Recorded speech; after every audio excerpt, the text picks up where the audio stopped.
आप देख रहे हैं फास्ट 24 न्यूज।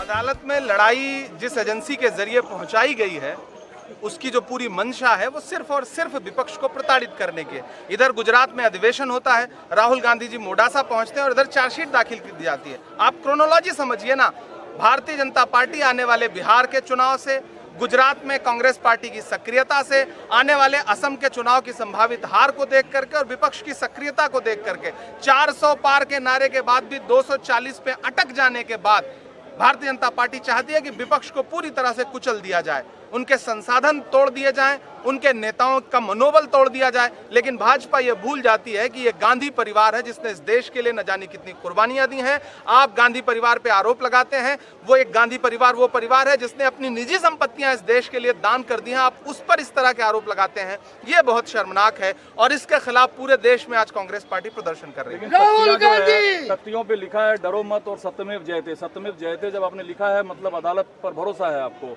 और डरो मत का नारा है। हमें अदालत पे भरोसा है लेकिन मीडिया पे बिल्कुल भरोसा नहीं। आप जो भाषा बोल रहे हैं, ये भाषा जो है आप हमें लोकतंत्र में प्रोटेस्ट नहीं करने देना चाहते। आप हमारे प्रोटेस्ट पे सिर्फ सवाल करेंगे। आप भारतीय जनता पार्टी से सवाल करिए ना कि उनकी मंशा क्या है। गुजरात में अधिवेशन होता है, तुरंत चार्जशीट दाखिल हो जाती है जिसका कहीं दूर दूर तक कोई नाम नहीं था। आप 55 घंटे बुला करके पूछताछ करते हैं। तो दरअसल भारतीय जनता पार्टी की मंशा पे सवाल खड़े करके विपक्ष को आप प्रोटेस्ट भी नहीं करने देना चाहते क्या? हम सत्यमेव जयते का नारा लेकर के प्रोटेस्ट कर रहे हैं ना। हम कौन सा किसी को व्यक्तिगत आक्षेप करता हुआ प्रोटेस्ट कर रहे हैं?